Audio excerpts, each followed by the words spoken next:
Hi everyone, I welcome you all again on a new day with our daily The Hindu newspaper based MCQs. So let's just start without wasting our time. First question for today is DGCA. So as you all already know that DGCA, Directorate General of Civil Aviation, is simply the apex regulatory body for civil aviation in India, है ना? And अगर मैं इसकी बात करूं, it was first started as an attached office to the Ministry of Civil Aviation, and by 2020 एक amendment that is aircraft amendment act of 2020, ठीक है, it got the statutory status, है ना. सो एयरक्राफ्ट अमेंडमेंट एक्ट ऑफ 2020 से इसको statutory status मिल गया है ना. तो आपको पता होना चाहिए. तो सॉल्व करते हैं questions. With reference to the DGCA, it is the apex regulatory body for civil aviation safety, licensing and compliance with the international standards of civil aviation in India. जहाँ पे हम बात एक शिकागो कन्वेंशन की भी करते हैं, तो आपको पता होना चाहिए. तो ये तो सही है. It functions under the ministry of civil aviation, so ये भी सही है. And it became a statutory body through the aircraft amendment act of 2020, है ना. तो तीनों ही सही हैं. तो आगे चलते हैं. Next is the global competitiveness report. ये देखना कि जो वर्ल्ड लेवल पे इकोनॉमीज़ हैं वो कैसे, मतलब कौन सी इकोनॉमी जो है वो सबसे ज़्यादा कम्पिटिटिव है. कम्पिटिटिव मतलब कि जो various type of economic competition through out the globe जो मिलता है उसको उसके थ्रू सस्टेन कर पाती है. कोई तरह का, जैसे अगर मैं बात करूँ कि इकोनॉमिक डिसरप्शन ना हो, तो उस सब चीज़ों को देखने के लिए. और ये तो काफ़ी फेमस रिपोर्ट है, तो आपको पता भी होगा, वर्ल्ड इकोनॉमिक फोरम, है ना. सो डायरेक्ट आगे चलते हैं. Next is NATO. नेटो आप सभी को पता होगा, अगेंस्ट यूएसएसआर. नेटो क्या था? एक ट्रीटी थी which was signed in like 1949, और इसके 12 फाउंडिंग मेंबर्स थे. अभी करंटली इसके 32 मेंबर्स हैं. अगेंस्ट यूएसएसआर था, ये आपको पता होना चाहिए, है ना. सो इसके बाद आपको फिर वॉर्सो पैक्ट का भी पता होना चाहिए, जो यूएसएसआर ने साइन किया था 1955 में against this like NATO thing, जो अपनी सिक्योरिटी अलाइंस की अगर मैं बात करूं. तो नेटो में जो सबसे मेन बात आपको पता होनी चाहिए, तो जो ये ट्रीटी का आर्टिकल 5 है, मैं काफ़ी बार बता चुका हूँ इन्हीं वीडियोस की सीरीज़ में ही, काफ़ी बार हम ये डिस्कस कर चुके हैं. आर्टिकल 5 जिसको हम बोलते हैं कलेक्टिव डिफेंस क्लॉज भी. मतलब कि यहाँ पे क्या होता है कि ये सारे जो भी नेटो मेंबर्स होते हैं, they have the like clause for collective defence. मतलब अगर कोई इन मेंबर्स में से किसी एक मेंबर पे भी नॉन नेटो जो अगर नेशन है वो अटैक कर देता है, तो an attack on any member of the NATO will be considered as an attack on all the members of the NATO, है ना.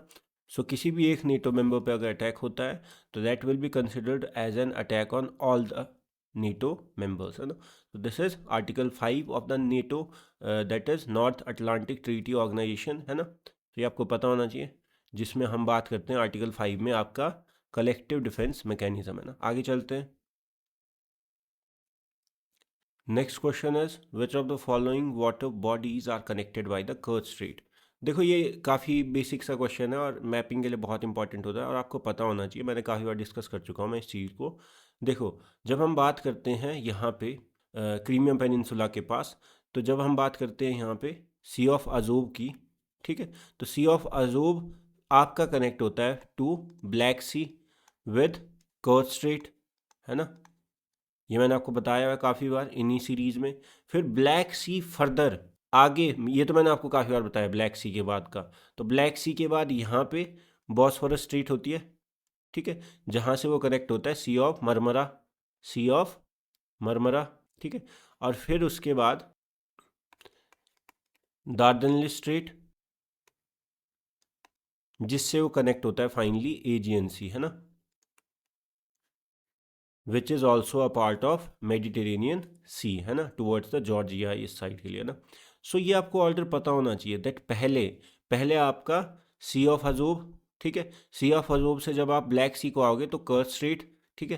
कर्च स्ट्रेट से आप ब्लैक सी पहुंच के ब्लैक सी से फर्दर आप इस्तांबुल होते हुए, मतलब ये आपका बॉस्फोरस स्ट्रेट होते हुए Sea of Marmara, Sea of Marmara से आप फर्दर कौन सी स्टेट? दार्जिलिंग स्ट्रेट होते हुए Aegean Sea which is part of the Mediterranean Sea. आपको पता होना चाहिए, ऑर्डर सारा याद होना चाहिए ना, बहुत बार पूछा जाता है, आपको पता होना चाहिए। और ये भी डायरेक्ट पूछ सकते हैं कि Aegean Sea is part of which, मतलब सी, है ना, ये आपको पता होना चाहिए। एंड तो आपको ये भी पता होगा, मैंने आपको बताया हुआ है, जो ये एरिया है आपका ब्लैक सी और एजियन सी के बीच में, जैसे ये आपका जो मैंने बात की सी ऑफ मरमरा, बॉस्फोरस स्ट्रेट और दार्जिलिंग स्ट्रेट, तो इसमें जो दो स्टेट हैं बॉस्फोरस और दार्जिलिंग, यहाँ पे मैंने आपको काफ़ी बताया, उनका नाम जो है उनको टर्की स्टेट ही बोलते हैं कंबाइन करके। कौन सी? जो आपका यहाँ पे बॉस्फोरस स्टेट और दार्जिलिंग स्टेट है ना, ये आपको पता होना चाहिए। तो क्वेश्चन सॉल्व करते हैं। Which of the following water bodies are connected by the Kerch Strait? तो कर्च स्ट्रेट के लिए क्या है आपका? Sea of Azov and Black Sea, simply, है ना। आगे चलते हैं। बॉस्फोरस, बॉस्फोरस के लिए आपका क्या है? Simply Black Sea and Sea of Marmara, ये भी हमने बता दिया।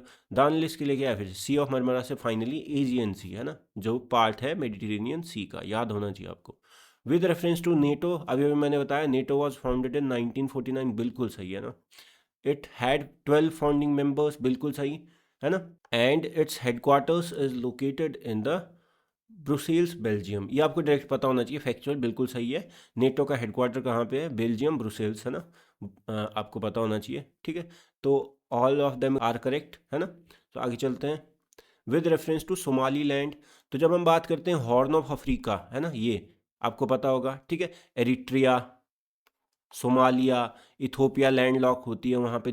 फिर यहाँ पे आपका मैं अगर बात करूँ तो यहाँ पे ऊपर जैसे जिबौती भी है ना, ये आपको पता होना चाहिए, सीड कंट्री जब हम बात करते हैं, ठीक है। और यहाँ पे क्वेश्चन ये भी बन सकता है कि क्या इथोपिया किसी सी या किसी को टच करता है? बिल्कुल नहीं करता, इथोपिया लैंड लॉक्ड होता है। यहाँ इरिट्रिया है, यहाँ पे सोमालिया है। अब मैं आपसे अगर बात करूँ तो सोमाली लैंड क्या है? सोमाली लैंड आपका सोमालिया में ही एक ऐसा पोर्शन है जिन्होंने आपका 90s में, अगर मैं बात करूं तो 90s में ये क्लेम करा था कि they want to be a sovereign nation, अलग से। सोमालिया में भी अलग से कुछ पोर्शन के लोग, तो सोमाली लैंड उसको बोलते हैं, लेकिन उसको रिकॉग्नाइज नहीं करता इंटरनेशनली कोई भी आपका नेशन। लेकिन हुआ क्या है कि इजराइल ने पहली बार, Israel has officially become the first nation to officially recognize this Somaliland as a sovereign country, है ना। तो ये आपको पता होना चाहिए, ठीक है। सोमालीलैंड कहाँ पे है? Places in news. सोमालीलैंड आपका डायरेक्ट ही पूछ सकते हैं कि मतलब Somaliland is associated with Africa, Asia, ऐसे भी पूछ सकते हैं, इतना ईजी भी। या फिर आपका मैं बोल सकता हूँ कि डायरेक्टली ये भी पूछ सकते हैं कि कॉन्फ्लिक्ट क्या है, मतलब इसका बैकग्राउंड पूछ सकते हैं आपसे कि क्यों न्यूज़ में था, कि मतलब to like they have like asserted to have a separate sovereign country, है ना, सोमालिया से अलग, सोमालिया का पार्ट है ना। तो ये आपको पता होना चाहिए। With reference to Somaliland is internationally recognised as an independent country, बिल्कुल गलत, अभी तो नहीं है रिकॉग्नाइज्ड, सिर्फ इजराइल ने ऑफिशियली रिकॉग्नाइज करा है, तो सेकंड ऑप्शन सही है ना। So Israel like being the United Nations member has become the first country and the first United Nations member state to officially recognize the Somaliland as like an independent sovereign country or sovereign state, है ना।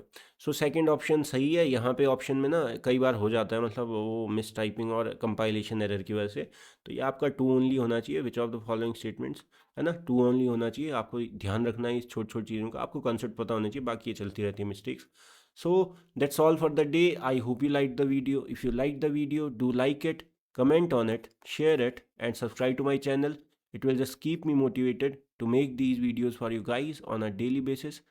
And I will see you all in the next video. Thank you.